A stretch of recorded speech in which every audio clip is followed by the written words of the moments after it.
I prepared this tutorial to show you how I edit my graphic drawings on Photoshop. These are not very complex Photoshop skills. I basically almost just use 3 tools, but I'm gonna show them to you. And just a little disclaimer first is that my computer is almost all in Portuguese, including Photoshop. So I will say the names of the tools in English as I go, but if you read it, it doesn't say that. Okay, let's go. So I have already an example here. Just a thing first about scanning your drawings. I usually scan my pencil drawings with 600 dpi, as you can see here, and that usually works pretty fine to me, but also I usually draw things almost the same size I want to print them. So sometimes when I'm doing something that is a bit different, for example, I'm making a drawing that is smaller, but I want to make it much bigger for a poster, in those cases I will scan the drawing with a higher resolution, like 1200. And it's not worth changing it here. It's something you do when you're scanning them. Okay. Another thing before starting is to check if your image is in a grayscale mode, because it works much better with pencil drawings. So for a long time, when I was editing my pencil drawings, I would always use the levels tool, and I would go like this. And this is fine, it worked okay for me for a while, but I still found that sometimes even the darkest areas would still be very gray. And it doesn't bother me that much in the screen, but when I was printing, it looked like I never got like very dark black lines, and I wanted that in my work.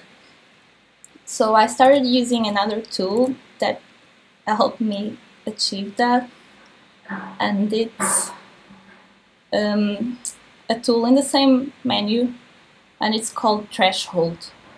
When you do Threshold, basically what it does, it converts everything either to black or to white, so it deletes all the grays, and it looks kind of weird in the preview when you're using it, but once you do okay, it looks a bit better.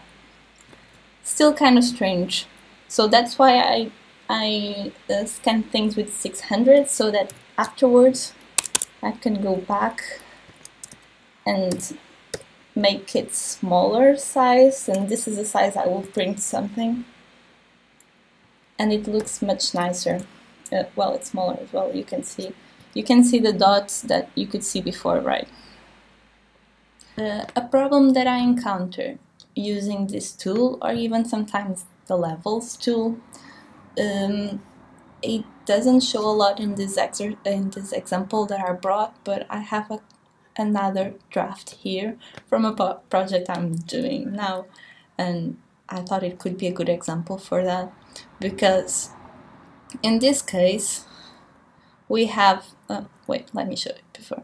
We have this area, let's say this area for the hair, where there are some lines and it's much darker, but I want these lines, this texture to still show, not to be all dark. But then I have some lines in the body that are super thin and not as dark.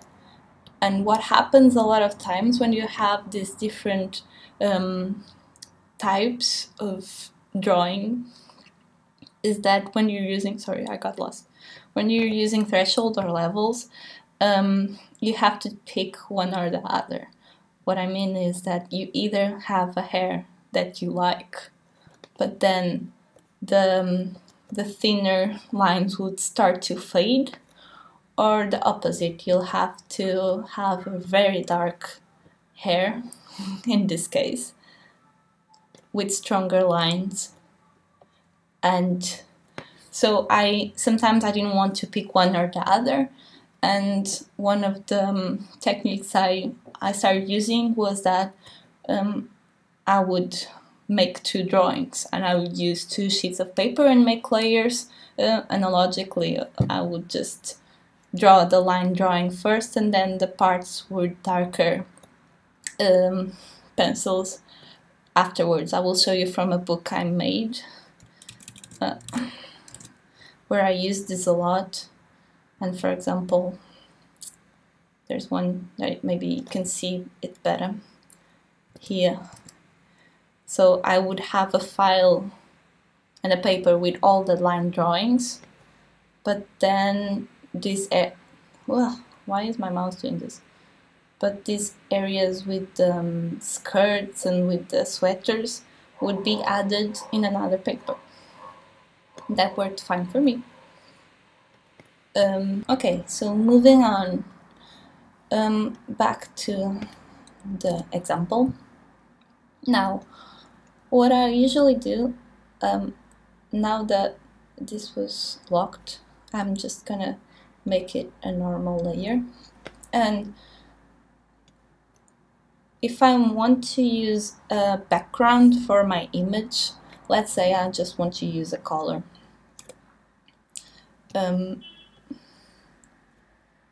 Okay, I forgot this was still gray. So if you want to start using colors in your drawing, change the mode. In this case, if it's something to be printed, use CMYK. Okay. And now I can add a color to my background. But this is still a drawing that has white all around it. So if you want to see the color behind, I usually use multiply. What multiply does is it takes everything that is white and makes it transparent. So in this case, you can use it to either use a background or to have more than one drawing together. Oops. So this is terrible, but you know what I mean. Like if you have different layers of things, you can add them together. I will delete it now. But sometimes you don't want to change the background color, you want to change the color of your drawing.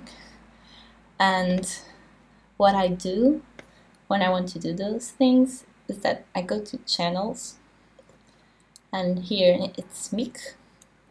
I press with the command button on top of it, and what it does is that it selects everything in the layer that is not the drawing, so all the white.